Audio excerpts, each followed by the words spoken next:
ছোটবেলায় দাদা দাদুকে দেখিনি, নানা নানুকেও তেমন একটা পাইনি।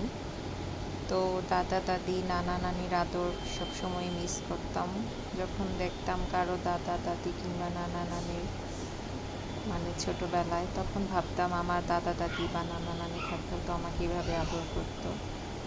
তো আলহামদুলিল্লাহ আমার দুইটা মেয়েই দাদা দাদি নানা নানি সবাইকে পেয়েছে আলহামদুলিল্লাহ। আমার বড় মেয়েটা তো মানে সে এমনিতেও সব মানুষদের সাথে এতটাই মিশুক, কাউকে চিনুক বা না চিনুক মানে সে খুব মিশতে চায়। আর নিজের দাদা দাদি নানা নানি তো তার একদম জীবন। তো গতকালকে তার দাদা এসেছিল রাতে, তো তারা তো দুইজনই খুব খুশি, খুবই আনন্দে থাকে দাদা কি নিয়ে আসলো।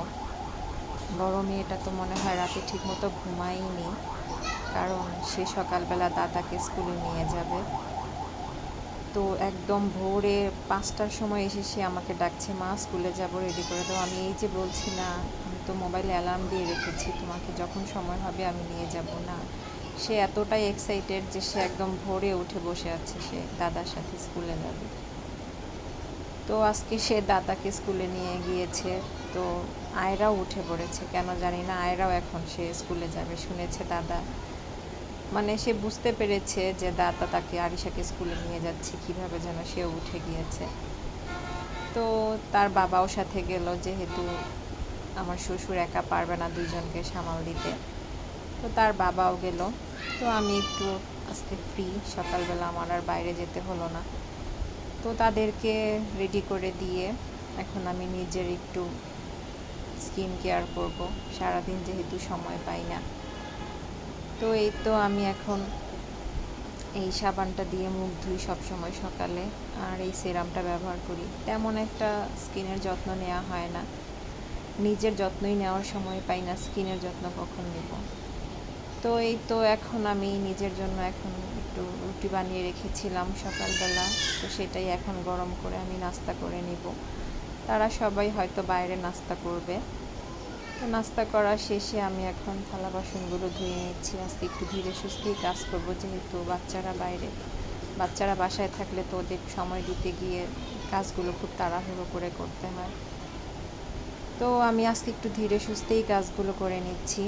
আমার রান্না বসাতে হবে, যেহেতু বাইরে নাস্তা করবে, তাড়াতাড়ি ভাতটা করে ফেলতে হবে। বাচ্চারা বাইরে নাস্তা করলেও তেমন একটা খায় না। তো এই তো চাটা যখন খেতে বসেছি, তখনই দেখলাম আরিশার বাবা আয়রাকে নিয়ে চলে এসেছে স্কুল থেকে। আয়রার অনেক ঘুম পেয়েছে, তো আয়রাকে আমি এখানে ঘুম পাড়িয়ে দিলাম।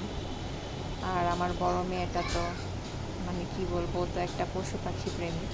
সে দাদার সাথে গিয়ে একটা দেশি মুরগি কিনে এনেছে, সে নাকি মুরগি বাচ্চাটা পালবে। তো আমি এই যে বলছি, বাসায় আসলে মুরগি পালা যায় না, যেহেতু আমার একটা খাঁচাও ছিল, কিন্তু খাঁচাটাও আমি পরে বিক্রি করে দিয়েছি। তো সে কোনো মতেই বুঝতে চাইছে না, তাকে অনেক বুঝিয়ে সুঝিয়ে এই তো মুরগিটা আমি কেটে এখন মানে প্রসেস করে নিয়েছি। আর সে কি কান্না! তো তাকে যাই হোক বুঝিয়ে শুনিয়ে এই তো আমি সব কিছু রান্না শেষ করে ফেললাম। এই তো দেখেন আমার অবস্থা রান্না করতে করতে। তো ওদেরকে খাইয়ে দাইয়ে গোসল করে এখন আমি খেতে খেতে প্রায় আসরের আজান দিয়ে দিয়েছে। এভাবেই চলছে আমার জীবন। তো কি বলবো, সবাই ভালো থাকবেন, আল্লাহ হাফেজ। বাইরে কার সাথে? আরিশার সাথে। আরিশার স্কুলে গিয়েছিলে? স্কুলে কি করেছে? লেখাপড়া করেছ? কেন? তাহলে কি করো? দুষ্টামি করেছ? ফুল তুলেছ? হ্যাঁ, ফুল কোথায়? ফুল কোথায়?